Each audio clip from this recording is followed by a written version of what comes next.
I know why you're procrastinating in writing your book. Hi, I'm Abby, and I'm a book coach and editor, and I help authors write, revise, and publish their books. Number one, you don't know where to start. I often hear this from people who want to write some kind of helpful nonfiction book, often in the management and leadership space. These people are thought leaders and they're experts, but they don't know where to begin in writing their book because they have so much expertise. So if you're one of these people that has been saying, oh, I want to write my book, but I don't know where to start, get out a notebook and start jotting down some ideas. Start capturing some of the ideas that you have in your head, write them down so that you can see them. And congratulations, you've just started writing your book. Number two, you are worried that your book is going to suck. So as a book coach and an editor, I can tell you that I have not ever read a draft of anything that I thought, wow, this sucks. Because to say something sucks is to say it's irredeemable and that it's not worth fixing. And I don't believe that about anybody's writing.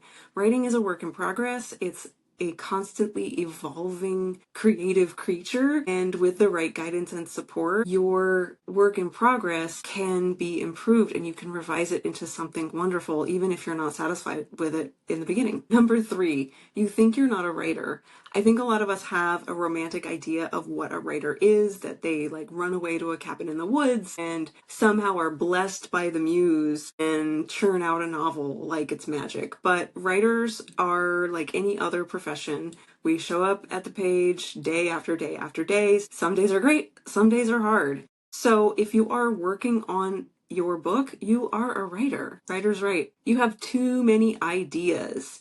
You can't nail down what you want to do. So write down all the things that are bouncing around in your head. So if it's your nonfiction, write down all of the things that you would want in your nonfiction book. If it's fiction, write down all of the plot possibilities. Once you've done that, choose the three that stand out the most, because these are the ones that your intuition are the most drawn to, and they're the ones that are probably going to be the most powerful and effective for the manuscript that you're writing. Number five, you don't have a plan. I know a lot of novel writers out there will say, oh, but I want to write by the seat of my pants. This is called pantsing. They feel that outlining is too constrictive. But I can tell you that when you have an outline, you know where you're going and you're more likely to have a clear idea of how you're going to get there.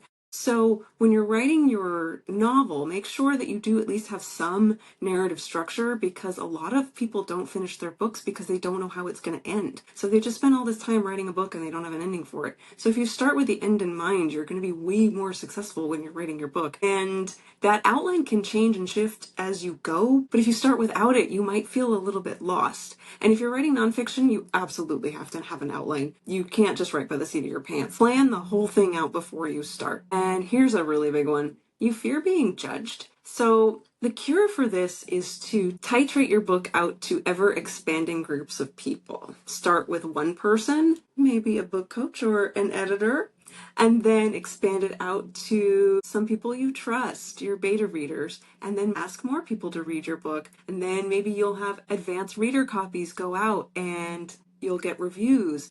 Then release it out into the world. So the idea of putting your book out in front of other people's eyes isn't quite so overwhelming. If you found this helpful, please give me a follow. And if you are looking for a little encouragement as you write your novel or your nonfiction book, I am taking clients for September and onward in both one-on-one and group coaching programs. So send me a DM if you're interested in learning more.